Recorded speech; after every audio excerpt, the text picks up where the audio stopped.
600 million rand spent in one day. That's your tax money. Money that could have gone to hospitals, schools, roads.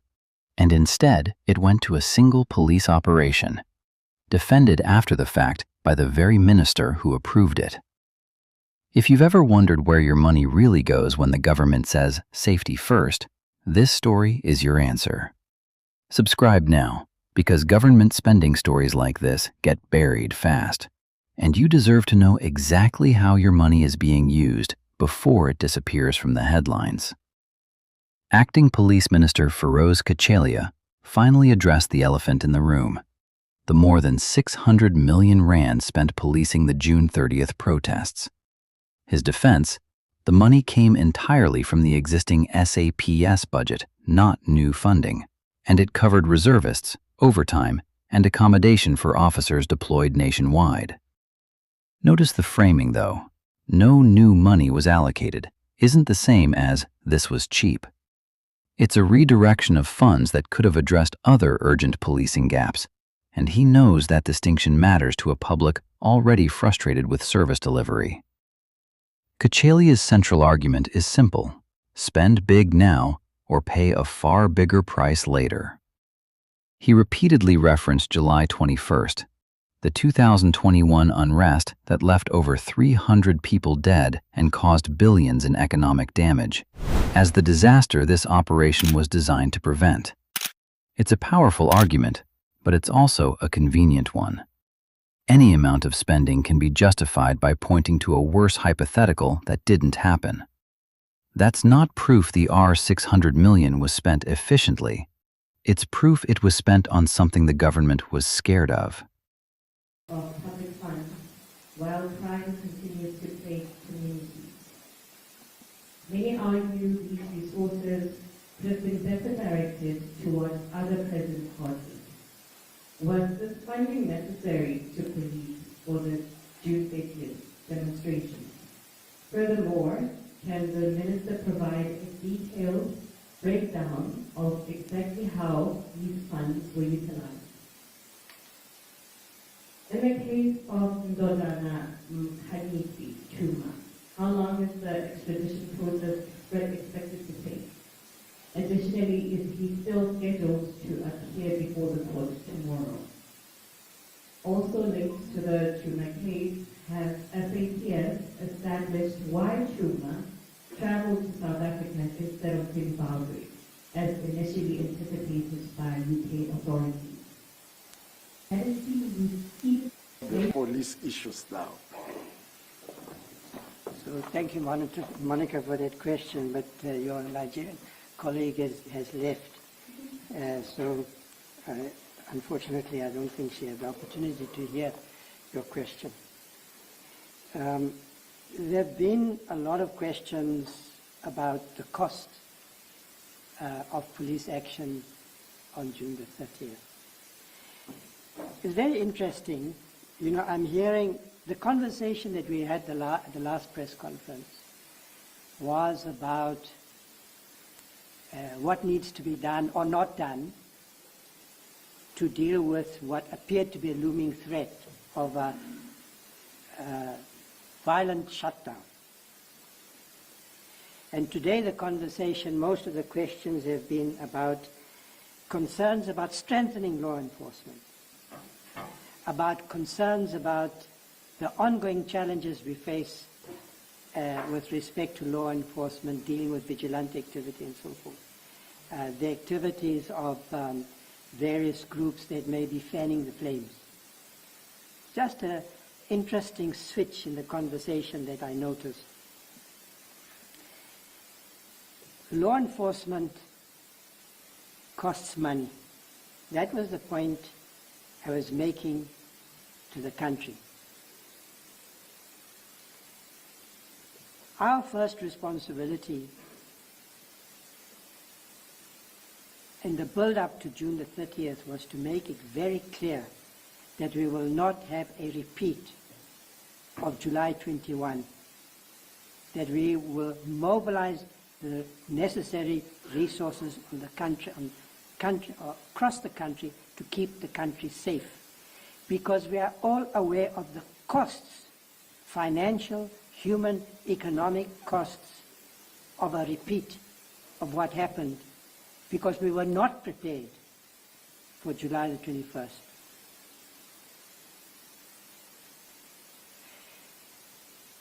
Second, the police budget on the basis also of contingencies. So that we are able to meet with every eventuality from a safety point of view. When we have SADC event, we have the resources in the budget, the current budget, to respond. When we have a security threat, we must be able to respond. So no new money was allocated. From the existing budget, we're able to respond. And what is that budget for? When you have a special operation, which is what happened on June the 30th, and we saw sporadic incidents of violence that threatened to get out of hand, you have to call up reservists. You have to pay overtime. You have to accommodate police officers across the country.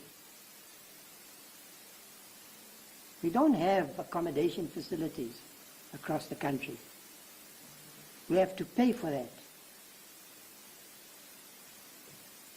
And on the back of this operation, like Operation Shun, we have existing law enforcement initiatives to reduce crime. We are using this mobilization to strengthen our efforts to fight crime, including organized crime. And as Minister Shaveni keeps reminding me to remind you, these are intelligence-driven operations. So one of the objectives I'm hoping we're going to achieve in the run-up to the elections, and nobody here will say that we shouldn't be budgeting to ensure that we have a peaceful election. And we've already seen, I think 12 councillors have already been murdered.